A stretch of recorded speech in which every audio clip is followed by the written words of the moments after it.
말씀 제목은 어떤 자가 생명을 얻나요? 라는 제목입니다. 어떤 자가 생명을 얻나요?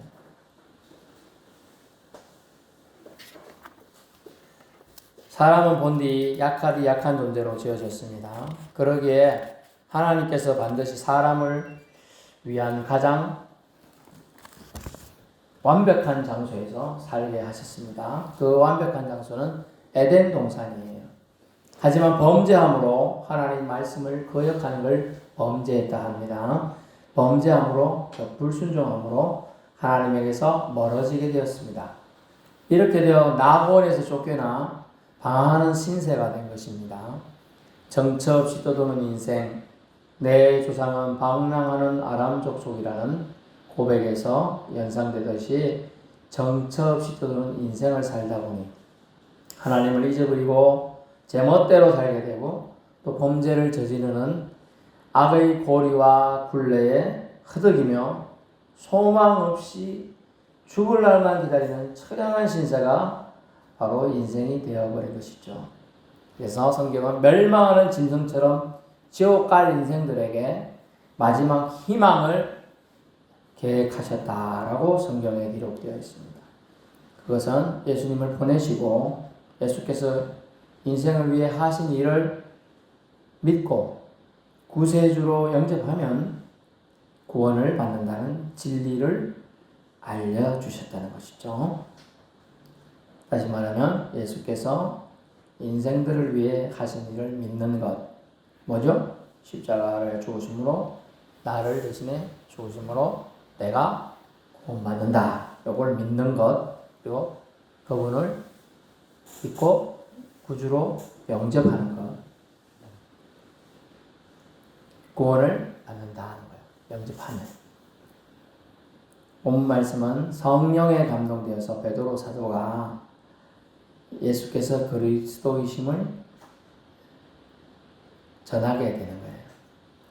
그 말씀을 전함에 따라서 사람들이 회심하는데 하루에 어떤 때는 3,000명씩 3명 아니고요, 30명 아니고요, 300명 아니고 3,000명씩 회심했고 또 어떤 때는 5,000명이나 회심하는 역사가 일어납니다.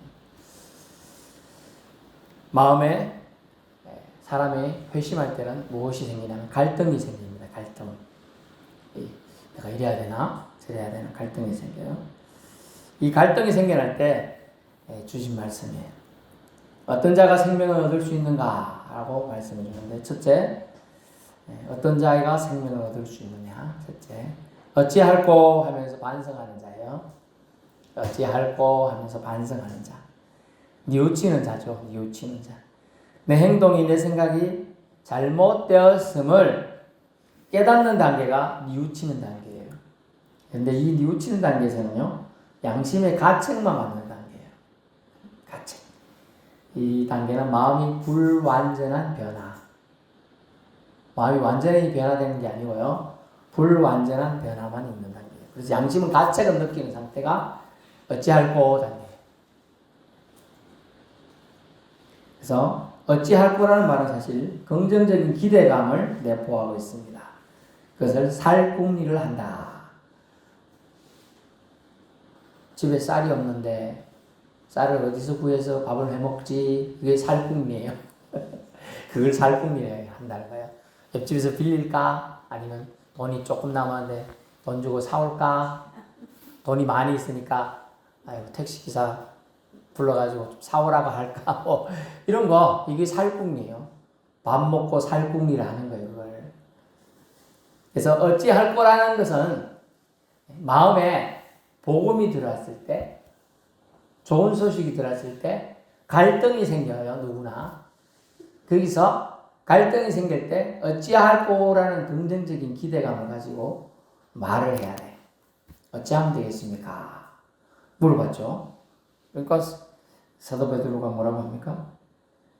너희가 회개하여 각각 예수 그리스도 이름으로 세례를 받고 제사함을 받으라 라고 해답을 알려주게 되는 겁니다. 어찌할 거라는 물음을 던져야 돼요. 마음의 갈등은 좋은 거예요. 하다못해 우리가 점심 먹으러 갈 때 점심 뭐 드실래요? 짜장면 드실 거예요? 우동 드실 거예요? 볶음밥? 비빔밥? 이런 물어보잖아요. 그럼 고민하죠. 갈등이에요, 갈등. 갈등이 생겨나는 거예요. 그래서 살리는 갈등, 나를 살게 하는 갈등, 그걸 살려주는 근심이라고 합니다. 그래서 성경에는 믿음의 주요 온전케 하신 예수를 바라보자. 그래서 먼저 갈등이 생겨요. 믿음의 주가 우리 심령 안에 들어오면요, 예수님이 우리 안에 들어오면요, 갈등이 생겼잖아요. 예수, 어떤 사람 들어보니까 예수신이 귀신이 들어오면 내가 모든 거 팽개치고 그것만 매달린다는데, 이래 될까? 두려움이 있었어요, 예전에는요. 저 어릴 때 신앙생활 할 때만 해도, 저 경상북도 금능군 대학면에 있는 조그만 교회를 다녔는데, 교회 다니는 사람들이 그랬어요. 저 예수 귀신 빠지면 부모도 뭐도 모른다. 뭐 이런 소리가 많이 퍼져 있었어요. 교회 다니는 사람들은 부모가 시키는 건 말 안 듣는다. 사실 다 말 잘 들어요.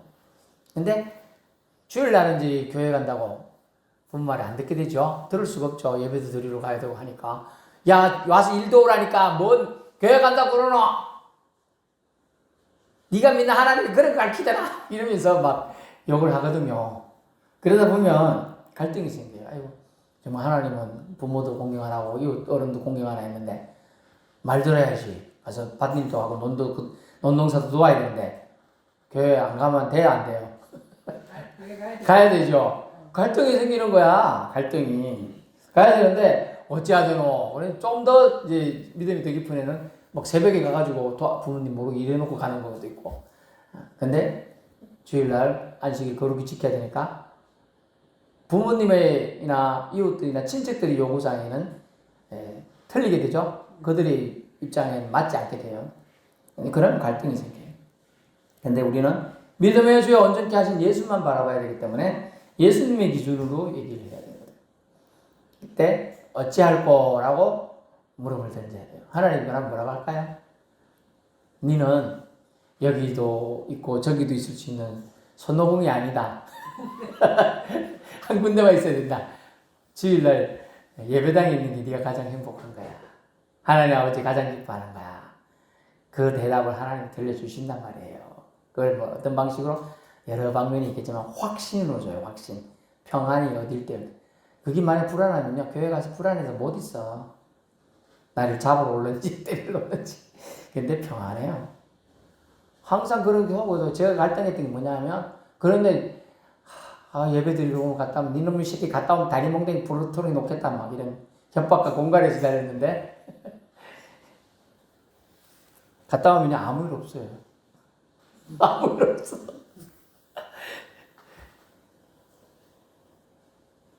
어찌할 거라는 선한 갈등으로 살궁리를 해야 돼. 살궁리를. 어찌할 거 하면서 반성하는 자가 생명을 얻을 수 있다는 겁니다. 아멘. 양심의 가책으로 끝내는 게 아니고 거기서 반성해서 나아가야 되는 거죠. 내가 이래 살아서 안 되겠다. 예수님이 세상 사람들이 말하는 예수교를 믿어야겠다. 이런 갈등이 생겨나는 거예요. 그때 우리는 어찌할꼬 하면서 물어야 되는 거죠. 그리고 나를 살게 할 것이 정작 무엇인가? 그것에 대한 고민을 해야 돼. 그래서 어찌할꼬 하면서 반성하는 거. 내 행동, 내 생각이 잘못되었었구나. 이렇게 반성할 수 있어야 돼요. 그걸 양심의 가책이라 하고 마음의 불완전한 변화라고 합니다. 근데 여기서부터 시작이 되는 거죠. 첫 단추 잘 끼는 거예요. 여기서부터 갈등을 시작할 때. 선한 갈등만이 여러분을 살게 하기 위한 걸음임을 알 수 있습니다. 두 번째는요, 회개해야 한다는 걸 알 수 있죠. 회개라는 말은요, 마음의 완전한 변화. 좀 전에는 불완전한 변화 같았는데, 갈등 정도만 했는데, 이제는 완전한 변화를 위해서 회개해야 된다. 회개에서는 뭐 여러 개의 단계가 있다고 전에도 말씀드렸지만, 후회하고 뉘우침에서 자신의 잘못을 고백하고 인정하는 단계까지 나아가야 돼요. 이것이 회개라는 거죠. 어떻게 합니까? 성경 물어보니까 사도 베드로가 대답해 준 것은 각각이라고 되어 있어요. 각각. 예수 그리스도 이름으로 세례를 받아야 되고 제사함을 받으라 라고 되어 있어요. 생각은 여러분 내가 잘못했다는 걸 할 수 있어요. 생각. 아, 잘못했구나. 저도 뭐 그런 적 많고요. 근데 입술로 고백하는 건 다음 단계예요. 그러므로 입술로 고백하는 인정, 시인, 이것이 뭐냐면 회개라는 것이죠. 그래서 이것을 통하여 재고백을 통하여 완전한 변화가 오게 돼요. 그래서 말은 4차원의 영적 세계로 나아가는 거예요. 말을 하게 되면 그 말에 힘이 작용이 돼요. 희한한 일이 있어요, 정말로. 그거를 체험해 봐야 돼요. 말하면 그대로 되는 거예요. 사람의 말도 그대로인데 하나님 말씀하신 말은 바로 힘이죠. 하나님 말씀은 바로 능력이 되는 거예요. 사람의 말도 힘이 있다고요. 부모가 너에게, 아빠가 너에게 뭐 사줬구만. 그 힘이 있잖아요. 능력은 아빠가 그러면 꽁이라 그랬지만 능력이 있는 아빠가 그랬으면 당연히 그거 힘이죠. 그걸 작동하는 거예요. 그래서 입술로 고백이 하나님께 사람에게 하는 것은 아주 중요합니다. 그걸 회개라고 하는데 돌이킬 회로 몸을 보기도 하지만 사실 고치게 되는 거죠. 입술로 말하기 시작했다는 것은 고치기 시작했다는 거거든요. 아이고, 내가 교회에 올 때는 그래도 하나님을 사랑하는 마음으로 와야겠다. 그죠? 생각했어요. 그러면 어찌해야 될까? 주일날에 그래도 얼굴 세수 한 번 더 하고 좋은 신발 신고 그리고 가급적 남들 신경 안 쓰고 교회 한번 걸어와 봐야겠다. 이런 생각해보는 거지 뭐. 여기서부터 시작하는 거예요. 근데 그걸 입술로 고백하면 다리에 그를 힘을 주시는 거예요. 안 그러면요, 내가 어찌 교회 가지? 못 걸어가요. 걸어갈 힘을 주시라고 하나님이 주시려고 나에게 말을 하는 거야. 하나님, 내가 교회 걸어가겠습니다. 걸어가겠습니다 했어 지금. 걸어갈 힘을 주시는 거예요. 아이고, 걸어가겠습니다 했는데 내가 못 걸어가는데 어쩌 걸어가노? 어쩌 걸어가요? 화장실 걸어가죠? 걸어가는 거예요. 못 갈 때 어째 걸어갔어요? 기 갔죠? 기 갔잖아. 기어서 못 갈 때 처음에 다쳐가지고 꼼짝도 못할 때. 근데 걸어가잖아요. 이제 저것도 떨어버리고 갈 수 있을 거예요. 그죠? 그럼 하면 되는 거라. 한 개씩 이제는 환경 잘 안 짓고도 그냥 한 개 살짝 가잖아. 그죠? 반일도 다 하는데 뭐 이제. 회개라는 것이다. 입술로 고백할 때 회개가 이제 한 단계 더 나아간 거예요. 생각은 할 수 있어. 생각. 내가 잘못했구나. 아이고, 저 친구한테 잘못했네. 근데 생각했는데 이제 그걸 고치기 위해서 말로 하는 거예요. 내가 너한테 참 잘못했다. 잘못했어. 응? 그러니까 용서해 주라. 뭐 이런 말을 할 수도 있고. 잘못 안 했어도 관계 회복을 위해서 내가 그때 좀 잘못했는 것 같아. 이래 말해도 돼. 좀 두리뭉실해도 돼. 그래서 시작이 되는 거랑 관계가 다시 시작되는 거야. 근데 그렇지 않으면 그냥 그대로 냉랭한 상태로 가는 거예요. 그래서 성경은 뭐라고 하냐? 각각이란 말을 쓰고 있어요. 내가 회개하여 각각 예수 그리스도 이름으로 이렇게 각각. 구원은 1대1이다 라는 걸 알 수 있어요. 저분 생명으로 내 생명이 대체 불가합니다. 구원 열차 차표는요, 한 장씩만 나와요. 예매 안 돼요. 현장에서만 그것도 구원 열차는 줘요. 구원 열차 타는 건 현장만 직접 줘. 예매 안 되고요. 현장에 왔으면 막 예배 드린 사람만 줘. 혼인잔치에 나온 사람은 줘. 근데 한 가지 또 있었으니 혼인잔치에 예복을 입고 온 사람만 들어가. 그거 웃긴다. 예복 살 돈이 없는데 걱정하지 마세요. 예복을 다 보내줬어, 이미. 그 예복을 입고 와야 돼. 그 예복이 뭐냐면 그리스도로 옷 입은 거예요. 예수 보혈 의지해서 나오는 거예요. 그렇게 나온 사람만 혼인잔치에 들어가서 축하하며 하나님의 기쁨에 동참하게 되는 거예요.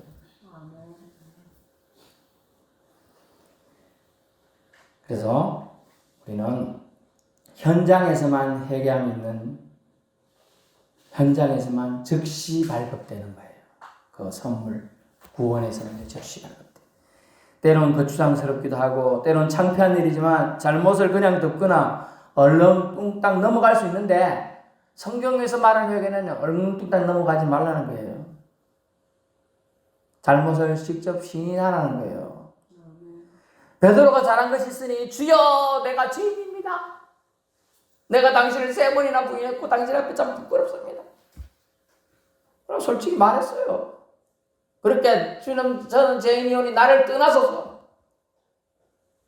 근데 주님은 찾아가서 3번이나 그걸 회복시켜주는 말씀으로 그걸 다시 회복시키는 거예요.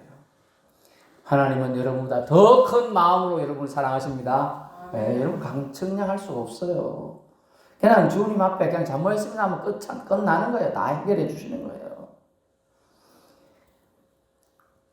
잘못을 시인한다는 건 뭡니까? 인정한다는 건 뭡니까? 죄를 고백한다는 건 뭡니까? 죄를 미워하고요. 죄에서 떠나 하나님께로 돌아가려는 과정을 말해요. 잘못을 시인한다는 말은 죄를 미워한다는 거예요. 내가 죄를 지었습니다. 누구 집에 도둑질을 했습니다. 그러면 난 도둑질하는 걸 싫어합니다. 이제 이렇게 도둑질하는 게 잘못되었습니다. 이렇게 고백하는 거라는 거예요. 그게 죄를 미워한다는 거예요. 그리고 잘못을 시인한다는 거예요. 잘못을 시인하는 과정을 거쳐야만 각각 모두 죄인에서 의인으로 변화되게 되는 줄로 여러분 믿을 수 있길 바랍니다. 죄인이 의인되는 길은 각각 죄를 고백해야 돼요. 각각. 아이고 김근사님 대신 내 죄 좀 고백해 주면 안 돼요? 안 돼요. 사도행전에 보니까 어떤 사람이 죄를 졌어요. 그래서 사도들이 너 그 죄 때문에 너 처벌받을 거야 이랬더니 뭐라고 하죠? 아이고 제가 잘못했습니다. 이래 말 안 하고 어쩌는 줄 알아요? 당신이 믿는 하나님께 말해갖고 당신이 말하는 저주가 나한테 안 내리게 대신 기도해 주이소 이러고 있다. 자기 잘못했다고 말했으면 제가 잘못했습니다 하고 해야 되는데 대신 기도해 달라고 그런다니까. 구원 몇 대 몇? 1대1. 자기 잘못은 자기가 고백해야 돼 하나님한테. 세 번째, 죄 용서의 주체이신 예수님을 영접해야 생명을 얻습니다. 죄 용서 받을 수 있어요. 다시금 하나님 얼굴을 뵐 수 있는 것은 죄 용서의 주체이신 예수님을 영접해야 돼요. 마가복음 1장 4절에 세례요한은 말합니다. 제사함 받는 회개의 세례를 받으라. 예수님 영접 안 하고는요 믿을 수 없습니다. 그죠? 예수님 영접 안 하고는 믿을 수 없어요. 그러면 우리는 예수님을 영접해야 됩니다. 복음으로 초대를 하는 거예요. 구원으로 초대입니다. 예수님께 나아가야 결국 제사함 받는 것을 필요한 것입니다. 결론 말씀드리는데 어떤 자가 구원을 얻습니까? 생명 얻습니까? 뉘우치고 반성하는 자라고 했어요. 마음의 완전한 변화를 고대하며 죄를 미워하는 사람. 그리고 죄를 미워하며 내가 죄인이었습니다. 내가 죄를 지었습니다. 하고 고백하는 사람. 이 사람은 용서의 주체이신 예수님을 반드시 영접해야 돼요. 그렇지 않으면 용서받을 수 없기 때문입니다. 예수님만이 죄를 용서해 줄 수 있는 놀라우신 우리에게 주신 하나님의 이름입니다. 아멘. 예수 믿으면 제사함 받습니다. 예수님 믿고 제사함 받은 자가 생명을 얻게 되는 것입니다. 생명 얻는 회개의 기쁨을 모두 다 누리시길 바랍니다. 그들이 이 말을 듣고 잠잠하여 하나님께 영광을 돌려 이르되 그러면 하나님께서 이방인에게도 생명 얻는 회개를 주셨도다 하니라. 아멘. 그렇죠. 이방인 유대인에게만 구원이 있는 줄 알았어요 이때까지.